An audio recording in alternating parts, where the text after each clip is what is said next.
Welcome back to Coffee, Conversations, and Badasses podcast. I'm your host, Dustin Hayes. You are going to not want to miss this episode because we have a badass individual in studio today to talk about the 2A community and mental health and our veterans. So, Mike Sodini with Walk to Talk America, how the hell are you doing this morning? Dustin, thank you for having me, man. And thank you for saying I'm a badass individual. I feel that's a life upgrade. You are a badass, not me, man. Thank you. You know, I believe we share a space of just badassery, really, because we are two people who are really wanting to help people out, especially in the mental health community, which is a lot of people say, but not a lot of people do. Yeah. Dude, so tell me about yourself, man. For one, how did you get into the gun community, first of all? Man, I got in through nepotism. I wasn't even a gun person.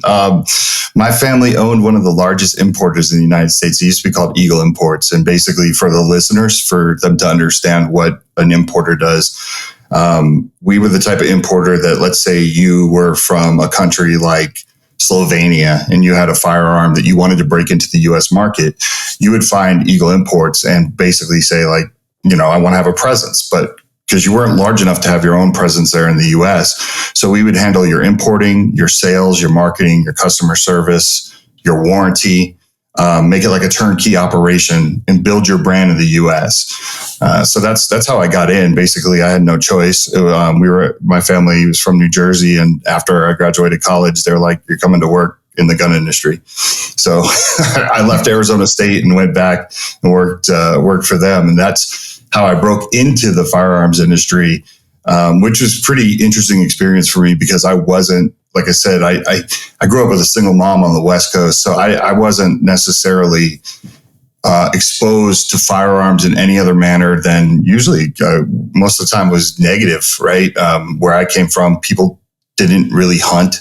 You didn't go hunting with your family. Yeah, that wasn't common. Most likely you were like the neighborhood pharmacist if you had a gun or a wannabe gangster, you know. So it wasn't something that I necessarily had a passion for, but that passion developed after coming into the industry and spending many years there and understanding the 2A community. So is New Jersey, the perception when I think of New Jersey and you know, don't hate me for this, but I think of Jersey Shore, man. I knew you would be. I was like, man, he's going to hate me for this. But, you know, because I think of Jersey Shores when people think Jersey. And just that small, I don't even know. They probably didn't even go more than 2 or 3 blocks from where they, you know, filmed Jersey Shores. But that's what I see when I see Jersey.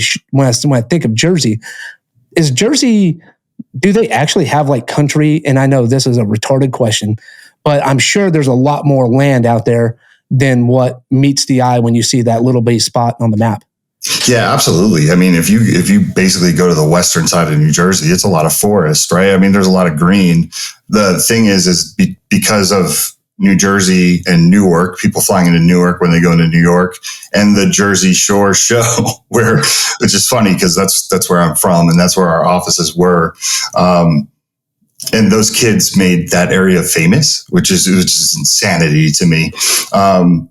You know, basically I'm from Vegas now, right? And I remember when that show got popular and people were just like, dude, aren't you from the Jersey Shore? Was that insane growing up there? And I'm like, no. But yeah, the shore section is definitely like beach towns and everything like that. But if you get outside of it, I mean, for the rap that Jersey gets about, you know, their firearms, there is a lot of firearms ownership there. And there's a lot of rural places in New Jersey where firearms are a way of life and hunting is a way of life. Well, Jersey's one of the strictest states. I mean, you got New York, you got California, right? And Jersey's right up there with it, right? Yeah, Jersey's horrible. Yeah. And everyone always says get out. And well, obviously I got out, but you know, if we abandon those places, then we will lose them. So the people that are there fighting the good fight with, you know, basically trying to overturn some of these draconian laws and things like that in New Jersey are really on the front lines of that.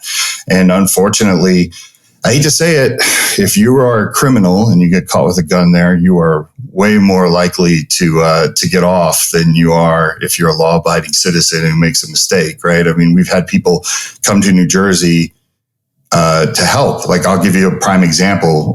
During the Hurricane Sandy, there were people from North Carolina, that came up to New Jersey to help, to aid in assistance, and didn't realize that they couldn't carry their firearm there and got caught with it, and it turned their life into hell. Like, those are the silly things about New Jersey. Wow. You almost would think that they've solved all crime when it comes to firearms there, with the way that they go after law-abiding citizens, or make law-abiding citizens jump through hoops to obtain a firearm. I mean, that's normal. I think that's normal and the perfect practice. That's what's going on in America today is if you're a law-abiding citizen, you are the enemy. If you are the criminal and career criminal, we should have some fucking sympathy for you, and say, oh, let him off, just a bad egg, had a bad life, had a bad upbringing. Holy shit, dude, if I hear that shit one more fucking time, it's so crazy to hear that. And the way people think about criminals, like, we should let them off. We should not be so harsh on them. Are you kidding me? That's what makes them not want to do it again. It's like punishing your kid for doing something bad. Hey, you did something bad. Here's the punishment. Hopefully you don't do it again. Hopefully you learn from it. But if we just make this such a weak punishment and almost not existent to these days, there's no repercussions. They're like, well, I'm getting off anytime. Or I'm not going to have a court date for 2-3 years, because a system isn't relieved. It's inundated with just more cases. Now it's taking them longer to prosecute, and they're not even going to jail. California anyway. California, Jersey, I think, are pretty dang close when it comes to gun laws and stuff like that. I don't own any guns. I only own Nerf guns. So me too. That's crazy. Yeah, right. It's a new way to protect yourself these days. It's like, the great TikTok shit that's going on. Non-lethal, binary bullets, so. So yeah, man, it's crazy, dude. Where you grew up? When you took over, you end up taking over your family business eventually, right? Yeah. So basically how this went was, my uncle and my grandfather owned it, and my grandfather retired, and then my uncle had a stroke in 2006. And one of my good friends who was working there as a family friend basically took over as the president's role. I was already a minority owner, but I was able to obtain more shares as things were changing in the company. In 2009, the president of my company took his own life with one of our firearms. And it's not necessarily the main reason why I'm here today doing what I'm doing. There was a series of events that had happened up until then, but that thrust me into the president's role. Nobody wants to get the role of president in any company through tragedy, but that's what happened. So, it was something that stuck with my company for a long time. And back then in 2009, we didn't really know how to handle those types of situations. I look back at it now, and if I was the person I am today, we would handle it completely different. But that's basically my journey into becoming an executive of my family's business. Was through the tragedy of my friend. And, and that's why we're here today to talk about what we're going to do. That's a good segue into talking about mental health and firearms. And I definitely want to unpack some of the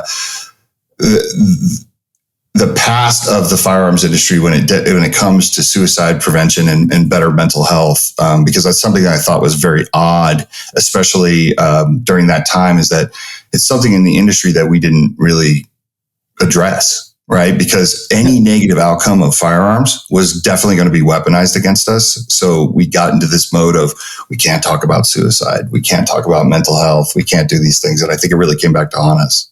Does that make sense? I'm sorry. Yeah, 100%. I am sorry for your friend. And, he felt the only way out was taking his own life and leaving behind. I'm not sure if he had a wife and kids, but leaving behind, friends, a dad. Friends. He died. He had a kid. Yep. He had a son. So it's, when they say somebody kills himself, it touches 3 people, 3 to 7 people. And you have a kid, the kid's more likely now to commit suicide. Yeah. Than not, and to deal with the issues, man. And I am so sorry that that's happened. Unfortunate tragedies, that's what catapults people into a different direction to say, hey, wait a minute, there is something else out there. Yeah, the firearm industry is really, I would say, jacked up when it comes to mental health, because it's a taboo topic. It's a topic of, whoa, no, I'm doing good, man. I'm doing good. I'm great. Because if I say I have a headache or I'm thinking negative thoughts, they're going to come take my firearms away, which is exactly what I thought myself. Why I would probably not, and this was just a few years ago, and from a few years ago to now, the education that I have is vast versus, okay, now I know I was just worried about myths, not facts. Yeah. So exactly. How did this segue you into the 2A community and mental health? So I always wanted to do something because it was really odd. His funeral was like a who's who of the gun industry. There were presidents of major gun companies there. And basically we put them in the ground and then we moved on. No magazines, no internet, bloggers, nobody addressed it. Just if you saw something, it was a little blurb, this person's passed away. And we always thought, his name was Bill. Bill and I always thought it was very odd because it's something we noticed throughout our history together, working gun shows like the SHOT Show or the NRA show. So at Eagle, we always had we always had a great big booth, and we always had couches, and there were people that would come to our booth just to hang out and chop it up with us every year, right, at SHOT Show. And some of them, we were told by family members, like, that's something that they look forward to. Like, oh, I'm going to go see Bill and Mike over at Eagle. And, it was always weird. We noticed that every year there was somebody who took their life with a firearm that wasn't there. It was just, it was like clockwork, right? And many of them were either combat vets or first responders. It seemed like a disproportionate number of them, had some kind of job where it required them to have a firearm. And we used to talk about how weird that is. And that was really what threw me off about Bill taking his own life, is he was adamant that taking your own life is the coward's way out. Like, we would have conversations about this stuff, and he was just, we had a mutual friend one time that took her life. It wasn't by a firearm, but I remember him saying, only cowards do that, right? So he felt so strong about that. So that was something that never had crossed my mind as a possibility. If somebody feels that strong about something, you're like, okay, they're good there. You know what I mean? Whether they're thinking, their thought process is correct, right? You kind of look the other way because you're like, I don't have to worry about him committing or taking his own life. That's not happening. So was Bill one of the guys that, he walked out of the house, smile on the face, kind of go lucky, nothing really affected him? Nothing really affected. Yes. And and I want the listeners to really understand this, because now that we're kind of taking control of our mental health as firearm owners and talking about suicide and understanding that it's okay to talk about it, and that we can be on the forefront of attacking this as the 2A community and the gun community. Everyone always says signs, like someone's showing signs. Even when I do safe talk classes or I attend events, they're always talking about, look for these signs. And yes, some people do show signs, right? Some people are crying for help and maybe doing it in a low key way. And that's great, I think, when you're able to catch it. But with Bill, it was the complete opposite. So I like to always tell this story because I think it's important just for people to understand that sometimes you got to check in on your friends, even when they're smiling and they're perfectly happy and talking about the future, right? Bill, the last day we were together, I was flying back to Vegas from Jersey and we were playing basketball together. And he literally got mad at me because he's like, hey, all right, you got to go. But did you make all your plans for our future trips together? So we, as people in the firearms industry, we travel a lot to shows. We travel a lot to see distributors. And Bill was like, you haven't made your reservation for this. And I was like, no, I'll do it when I get home. And he was like, dude, you're killing me. Like we're coming up on these trips. So not only did he not talk about having suicidal ideation, but he talked about us in the future in terms of travel, right? Which is something that usually people are like, okay, you're not talking about the future. You're usually saying, hey, dude, Dustin is so good. I'm so glad I met you and you've changed my life. I really appreciate you. You know what I mean? If anything ever happens to me, I just want you to know I love you. Like those are things that your kind of antenna is like, dude, what's going on, right? Not the opposite. If I'm like, dude, I'll see you in 2 weeks, man. Like, let's go. That's 100% it, man. When you put the mask on, man, I call it the mask. Because that's exactly what I had when nobody knew I was that way. Nobody knew I was suicidal. Everybody thought I was like, man, Dustin's on top of the world, dude. He's got this company's just started again, rocking and rolling. When I walked in the house, man, it was just like, I just lived in a dark, gloomy dungeon that just the stress just, imploded. Every single time I walked in, I was just like, oh my God, I'm just like shrinking up with all this stress. Didn't know how to relieve it, didn't know how to release it, didn't know how to talk about it. And putting the mask on, man, or a cape. Some people say a cape. I put the cape on when I walk out, I'm the superhero everybody needs. But then we forget to do exactly what you said, man, is check in, and that's the important thing. Hey, if you know somebody who's going through a tough time, check in, whether that's a divorce, a business closing, relationship issues, addiction, especially, or if they're going through something mentally, any one of these things, if they're going through that, they're going through something mentally. Now, maybe not suicidal, but they can have some slight depression that could easily go down a road that we need to avoid, is that suicidal ideology. So that go-lucky kind of guy, man, and making future plans is odd for somebody who is suicidal. That's not a typical sign of somebody who's thinking that way. Yeah. So, and because I know a lot of listeners are probably like, what happened, right? I will never know exactly what went on mentally. But, he went out that day and I guess he went out drinking and he got a DUI. And for some reason, that completely derailed him. Obviously, I don't think the DUI alone was what caused him to do this, but the DUI may have been the deal breaker, especially if you're inebriated and things like that. So I get a call. It was crazy. I remember I was in Vegas and I got a call from one of my buddies who, he understood time change and the phone was ringing at 4 a.m.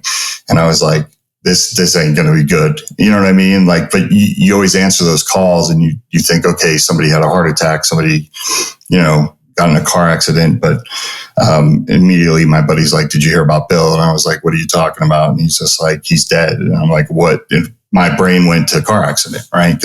Or heart attack. Like that's the only thing that's going to make sense. And he's like, yeah, he shot himself last night. And I was just like, I got to go. Like, I remember I hung up the phone. I called the offices back in Jersey. And my CFO, she picked up the phone and she was visible. You could hear it in her voice. And, I was like, what's happening? Like, what's going on right now? And she's just like, he left a note for you. And I remember thinking, like, it's weird how people like process things. My CFO was like, I'm going to overnight it to you. And I remember I was like, open it. Like, I appreciate it. She was trying to, like protect the privacy of it. And I'm like, no, Maria, open it. And I remember like, he was like, sorry, Mike. And then it had all of his account numbers and things like that. Like he had thought to write out like all his financial stuff. So I guess we could help, get it to his son or whatever. But it was, there was really no explanation for it. So, those are the type of things where you play that game, man. You're just like, dude, if you'd have just would have called me, or, you know what I mean? Like, hey, so this is an interesting part of the story. And I think it leads to the misconceptions and myths that could cause someone to do something. When I talked to his sister, because his sister went to go pick him up from jail, she was saying, he was like, I'm not going to be able to work in the gun industry. I'm not going to be. And his sister didn't understand why he was saying that, because he's like, Mike's not going to care. Like, the worst case scenario is I'm driving now and we're on the road together, right? If they suspend his license. Right. But I think he thought he was going to get in bigger trouble than he really was going to for a DUI, because, as people that work in the firearms industry, we're very aware of how easy it is for us to be drummed out of the firearms industry by law enforcement if we screw up, right? If you get any kind of domestic violence charge against you, or, there are things where you cannot work around firearms. And, I'll never know for sure what he meant by what he was saying to her, but there's part of me that says, I wonder if he thought he wasn't going to be able to work for us, that type of thing, but we'll never know. But to kind of go back to your, like, how did we get here where we're at now, right? Like, walk the talk America. I always wanted to do something to honor Bill, but I never knew what that looked like. And I always felt like, okay, maybe the firearms industry could tackle this in some sort of way. And it's odd that we don't, especially because we're the type of people that will cry from the mountaintop and scream from the mountaintop, like 22 a day, right? Like we lose our first responders and we lose our active duty military, who we hold very near and dear to us, who gravitate towards the firearms industry just naturally, right? And it was like, we always recognized that, but we just didn't recognize it overall as something I think we could be a part of and help change. But 2018 rolls around. My national sales manager and I are in New Orleans, and we're celebrating. We had just closed a massive deal with Lipsy's, which is a big distributor in the firearms game. I'm not gonna lie, man, we were hammered. We were like 11 vodka sodas deep, but we met this lady at the bar, and my national sales manager, his name's Rafael Davale. Now he runs Bursa in the United States, which was one of our brands back then. But he was talking to this lady, and they had read the same book or whatever, and she was there by herself. It was a super crowded restaurant, and we had a table for 4, and it was only 2 of us. So basically we invited her. I said, man, let's go back and get that lady. She was cool. It's an older lady, she sat down, we were having a good time. And of course, when someone who doesn't know anything about firearms gets to sit with 2 people that are in the firearms industry, it's like, I'm going to ask questions about this, right? Because you don't meet firearms people every day. And she asked one question, and she was just like, hey, what happens during a mass shooting? And I said, well, everybody blames us. We blame mental health, and then nothing ever happens. And she asked this question. It changed my life, clearly. But she said, if you can't work with the mental health community on things that would prevent people from having guns, how do you work with the mental health community on finding ways to help people? Because I'm sure they have certain programs or there's certain ways to help people that don't involve the restriction. And that was like kind of the light bulb moment. I'm just like, it can't be that simple, can it? Right? I became obsessed with that idea, so much so that one of my biggest regrets in life is not getting the ladies' information, right? But that would have been kind of creepy and awkward if I was like, let me get your number. She's like an older lady, you know what I mean? But it was on the way out, she stopped me when we were saying goodbye, because we were going to continue on our mission of 20 vodka sodas.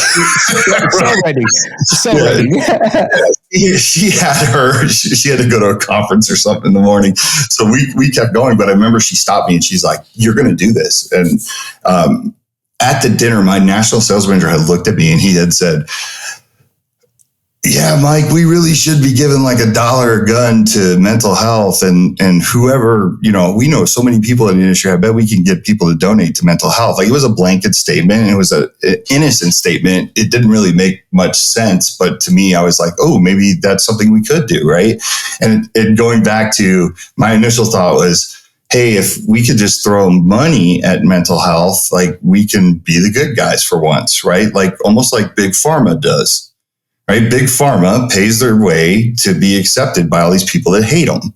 I was like, okay, everybody hates us, but hey, our money's green. You'll take it. I'm sure you would. You know what I mean? Like, let's go. Money talks. Money talks. Yeah. And, so that day I'd committed in my head, okay, I'm going to give $1 a gun and I'll see how many other people will do it. I didn't know what that meant. But going home, being fascinated by this idea, I didn't even know if there was a mental health organization that would give me the time of day. Did it, when you were going down this road, finding this mental health organization, was it pretty easy to find one? Or was it, finding ones that, hey, we have this mission, this is what we do, but it's hard to find? Or a lot of them say they have a mission, a lot of them say they do something, but there's no follow through or action.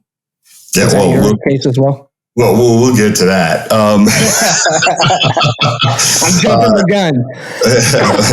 Yeah. So the first thing I did is I got home and I researched and I was looking for anybody that kind of took a gun neutral stance. I was pretty sure I wasn't going to find any mental health organizations that were pro gun.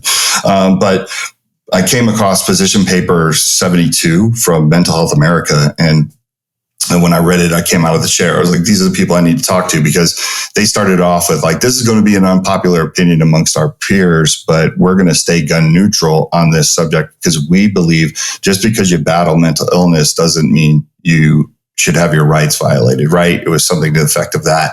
And I was like, okay, this is something. And I remember like just being so excited about this. And I had called a lot of my peers in the firearms industry, like Rob Pincus and Colleen Noir and guys that I was friends with. And I was like, this is what I want to do. And they were all like, dude, you have my blessing. And I'm like, hey, would you be interested in being a board member and helping me with this? And everybody was very, very receptive to it. So it was crazy because then that was my green light, right? And I like to talk of like movie analogies and stuff like that. But I wrote this like, email. I call it the Jerry Maguire memo. And I just banged this thing out. And it was like, it was speaking directly to Mental Health America. And it was talking about making change and how we can drive this change together. And there's so many different ways. And what I was fascinated by in this position paper was they were giving so many examples and using active shooters or mass shooters that had done horrific things in the past. And they were using language like I'll give you an example. Jared Lautner is the guy who shot Gabby Giffords in Arizona. And they were just saying like the Gifford situation was horrific, but our funding in Arizona had been cut so much. And we're not saying we could have stopped him, but we are saying that if we had some funding for outreach, maybe things would have been different. Now, me being excited, I'm thinking those are programs, right? You're talking about outreach programs. So those are the things that I wanted to fund, right? I was like, that's exactly what I want to fund. So I wrote this Hail Mary email, and it was funny because I always tell this story. I remember I was talking to Rob Pincus, who's a trainer, and he's a firearms industry professional, and I showed him the email, and he goes, this is really good, but you need to wait until we have a website, and you probably should wait until we actually have a 501c3. I'm looking down a field already. I'm like, no. And it was funny because it took me about 5 minutes, and then we hung up the phone, and I was just like, I'm going to send it anyways. And I hit send, right? Right. I hit send. And it was crazy. The day that the letter, 2 weeks later, the day that the letter came from the government saying our 501c3 was accepted, was the same day that Mental Health America reached out to me. And they're like, we've been reading your email and we want to meet you. Like, will you come to LA? And, I know it's short notice. And I was like, Absolutely. Like, and I flew out to LA. They had a conference. It was crazy because I knew I was onto something that needed to be done, because when I got there, I was so nervous. I got there early. I got there like an hour before the conference started. And one of the vice president of Mental Health America was sitting out front with all the name badges. She was like organizing it. And she was like, "Hey, who are you?" And I was like, "I'm the gun guy. I sent the gun email." And she was like, "Oh my God, we're so happy to have you here." She's like, "We didn't think you'd show up." And I was like, "Oh shit." Like, this is going to be an uphill battle for me. Like, I'm going to have to win over a lot of hearts and minds. You know what I mean? Because something's gone wrong in the past. But anyway, so that was my introduction to Mental Health America.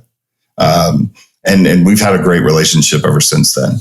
But we could also tackle that thing you said about actions, words, fundraising, right? 100%, man. Yeah, so it drives me nuts, to think about this topic specifically, because a lot of people fucking talk, man, and there's not a lot of doers. But we're going to take a 5-minute break, and when we come back, we're going to hit this topic pretty hard, and we're going to find out the myths about the gun community and our veterans. So we'll be back. If you have a heroic story and you'd like to share it, get in contact with us. Our information's in the bio. Also, don't forget to hit the subscribe, like, and share. And then I'll see you on the next episode, badasses.